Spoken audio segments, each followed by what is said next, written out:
I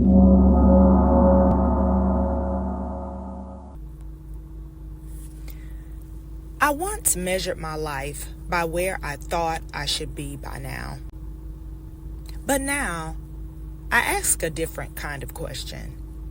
What season am I actually in? Not the one I planned for, but the one that's real. What season is that? Some seasons are about building. Others are about resting. Some seasons, we find, are even about us being tested. And some, quietly, are about grieving who you thought you'd become or where you thought you'd be.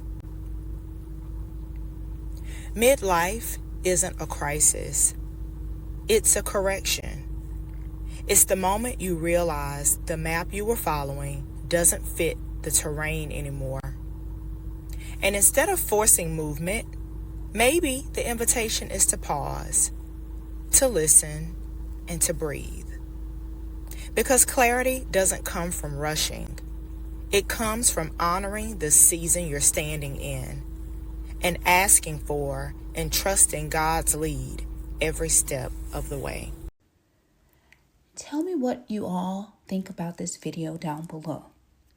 Please like, comment, and subscribe. And share this video if you feel cared for.